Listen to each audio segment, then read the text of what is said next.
Maria Grazia Mortara, Presidente dell'Associazione Parkinsoniani di Nuoro. Oggi, in occasione della Giornata Mondiale dei Parkinsoniani, avete promosso questa iniziativa Coloriamo le emozioni, un modo per stare insieme agli alunni delle classi delle scuole medie e elementari di Nuoro, per socializzare, per passare una giornata all'insegna della condivisione.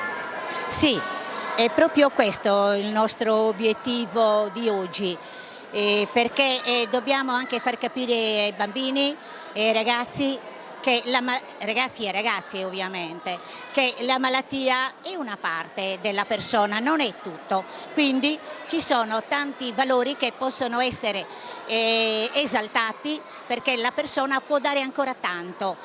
È vero che è malata, ma ciò non toglie che ha tante potenzialità, e questo lo abbiamo dimostrato nei diversi laboratori che abbiamo realizzato in associazione, e vediamo che per loro quando vengono in associazione trascorrono delle ore di serenità, di gioia, perché si canta, si lavora e si sta bene. In effetti risulta una famiglia allargata nella serenità e nella gioia di condividere tutto.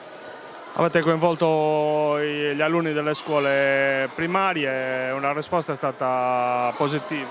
Sì, è stato meraviglioso questa esperienza dopo diversi anni che manco dalla scuola, sia perché mi ha fatto credere e anche correggere il pensiero che avevo, che nella scuola oggi non si lavora bene. Non è vero, sono falsi messaggi che vengono dati all'esterno, perché nella scuola si lavora, ci sono dei dirigenti all'altezza della situazione, e così docenti, perché sono di una sensibilità incredibile, tanto si vede che abbiamo dovuto chiudere anche il numero, perché erano già tanti e non avevamo lo spazio da poterli gestire tutti. E ringrazio tutti quanti per la collaborazione che abbiamo avuto.